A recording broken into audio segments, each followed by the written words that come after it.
Alright everybody, well I guess this is kind of a first for my channel. I'm making a video related to a car. And the car is the Mazda 626 I've had.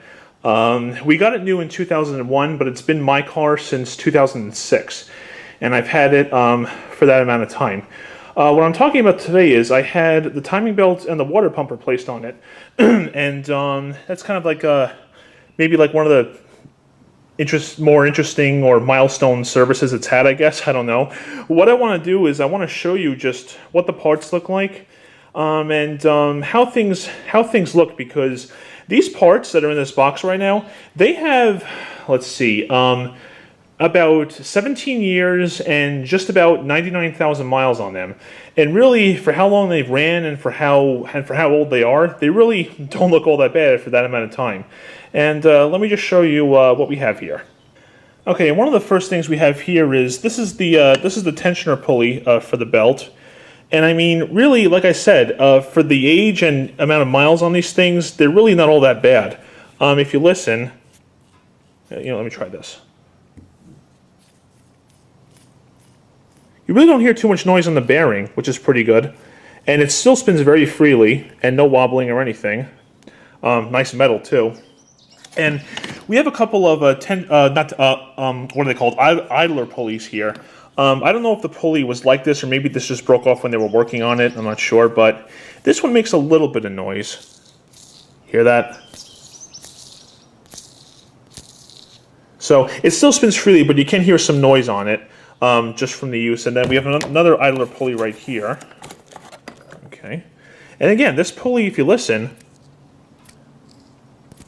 really, it's not too bad for all those years in use. It's pretty impressive. And this is the water pump right here. Of course, I have a mechanically driven water pump, not an electric one. That's exactly what I prefer. All metal and everything. Now look on the inside here. You see inside of the gasket? That still looks pretty clean, so that makes me happy to see as well, because that means that my cooling system has been in pretty good condition all these years, and I haven't really had any rust problems or anything, so that makes me very happy to see. And also, I have my coolant changed whenever it needs to be, so that also helps as well. And nice metal impeller there, which I'm happy about. Again, if you look here, not too much wobbling, or no, I'm sorry, there's no wobbling at all. And again, very quiet. So really, I guess they have good parts, which is definitely important. And over here is a hydraulic piston that that attaches to the tensioner pulley over there. That basically, as the belt ages and it stretches more, basically this allows the tensioner to keep tension on the timing belt, because that's extremely important for the engine. And I am seeing some stuff in there. I don't know if that's engine oil or if maybe the piston itself has started to leak. But I mean, really what they say is, if you try to push this in, and for the life of me, I can't push that in. Really, this isn't, again, not all that bad a shape. But again, like that fluid on top could be was starting to leak, or it could be engine oil. I'm not sure. And down here, I have the timing belt itself. There it is. Again, I mean, for 17 years and almost 99,000 miles, really, that's not too bad. This belt looks a lot better than I thought it would. But I am noticing like a little bit of rough spots on this side on the tooth side of the belt. You can't really see too much stuff on my finger, but you can kind of, or rather, I can kind of feel like rough spots, maybe dried out areas just from all the years. But again, I mean, if you look on the outside of this belt, let me move over here because of the sun. No cracks, nothing. But it is a little bit oily, and I will get to that in a minute. But one of the things they say too about timing belts is if you see that there's no markings on the outside left, then that's usually a sign that the belt's been used for a very long time and it's been in the car for a long time.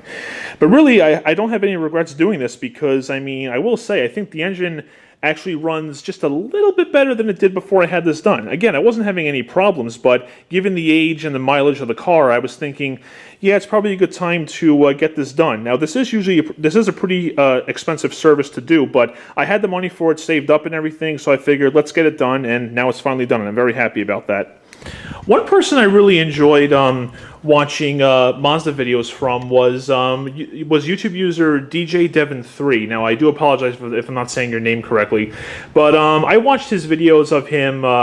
Let's see, he was working on his timing. He actually changed his timing belt and his water pump on his i4 engine, and he had some serious dedication, let me tell you, because the work, like all the stuff he had to do, I was like, I don't know if I had the patience to do it, but he did it, and you did a fantastic job, man. Just hopefully you see this. And as you saw, you know, the parts really weren't too bad. But the reason why you timing belts usually have a whole kit like this is because, you know, in order to get to the timing belt itself, you have to take off the timing cover and do all sorts of stuff. Now, and I have a transverse mounted V6 engine, so you know, that's a pretty involved job. So when you get to this finally, these are usually pretty accessible after that. So that's why they recommend to change all this out with the timing belt, because even if these parts are okay with how long they've been used, let's say, I don't know, a year down the road, something goes bad with the water pump or some of the pulleys, then you have to do all that work again, get inside there, and then try to replace them. So and that's just more money that it's going to cost you. So this is why you do them all at once, to hopefully have everything good, and then you won't have to worry about these again for a long time. Now let me go ahead and show you the engine compartment. I'm sure some of you would love to see that. Alright guys, and here's the engine right here. Again, it's a transverse mounted V6 because the car is front wheel drive, and so this would be like the front of the engine right here. That up there's the intake manifold. That's 3 of the 6 cylinders, and then the other 3 are over here. So this is basically where all the work happened, and as you can see, it is pretty confined, but you do also have some access when you take the wheel off, and you can go behind there. So let me just get this light on for you. So this is basically where all the work happened. The timing belt is inside this black cover right here, which is your timing cover. That's the oil dipstick right there, and this is the coolant expansion tank. And so basically, you can see one of the drive belts down there. And so what they had to pretty much do was they had to take the drive belts off, take off this engine mount right here, and then, you know, they had to take off the coolant hose and everything, and then take the wheel off. So like I said, this car is pretty involved. But like I said, when you do this and everything goes well, you won't have to do this again for a long time. So that's one thing to think about. There is some residual oil from a previous leak on there, but don't worry about that. That has since been fixed. So yes, like I said, engine mount is right there, and basically the cam gears obviously are right here and right there. Now what is good about this engine is that it's a non-interference engine. Now what that means is, let's say your engine's running and then the timing belt breaks. In this case, what will happen is the engine will just stop running and you'll have to, you know, pull over as safely as you can. Now on an interference engine is a little bit different. Let me just first say that for both engines, if the timing belt breaks, usually what happens is the cams will stop first, but the crankshaft goes for just a little bit longer, okay? Now, on an interference engine, what can actually happen is if one of your valves is pushed open and then the piston comes up, the piston could actually smack the valve and damage it. And if that happens, you're going to be paying for a lot more than just a timing belt and a water hopefully hopefully none of that has not happened to any of you before, because that's one heck of a repair you have to do. And I think by this point, you can see there, let's see, there's an idler pulley, the alternator's right there. I think by this point, all my major cooling system parts have pretty much been replaced, because, let's see, I had the hoses replaced in late 2012, the expansion tank was replaced in 2015, the radiator in 2016, and then the water pump and the coolant itself just yesterday. So I think by this point, the cooling system has fairly new parts on it, so I am pretty happy about that. But yeah, like I said, and somewhere down there, that's actually the water pump pulley right there. Let me see if I can get a good camera angle for you. That pulley right there, you see that? That's the water pump pulley. And down there is the crankshaft pulley. So like I said, in order to get to the water pump and all those pulleys I showed you in the box, this timing cover has to come off. So that's why if you're going to change the timing belt, change all those at the same time. So that way, once again, down the road, well, let me rephrase that. For a while, you won't have to worry about them again.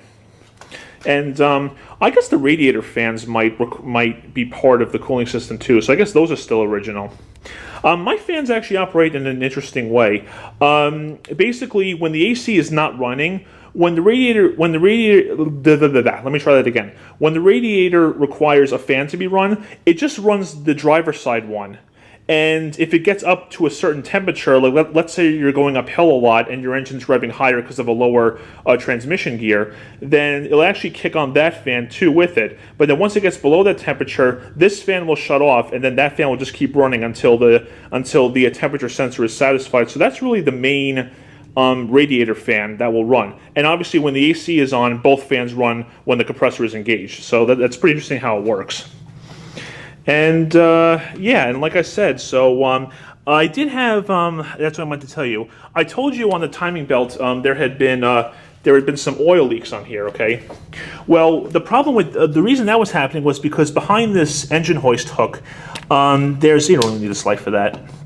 One of my cam cap seals is back there, and that had been leaking oil for a little bit of time. And as you can see here, that was going on top of the timing cover, down through there and onto the timing belt itself. So that's how there was oil getting onto it. So I'm really glad he caught that and he fixed that, as well as the other caps too. So that makes me pretty happy, a good peace of mind, you know.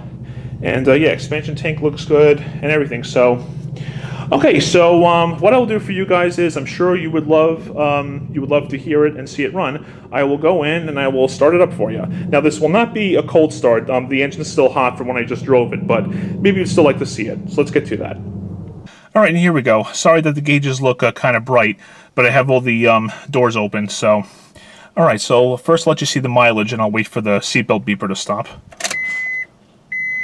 There it is, 99,015 miles. Okay, and then, yeah, temperature gauge is still up because the engine is still hot. All right, so let's give it a start.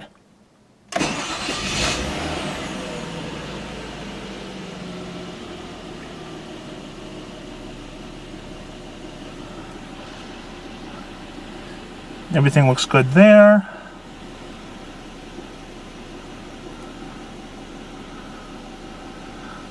All right. Let's get out of the car and have a look.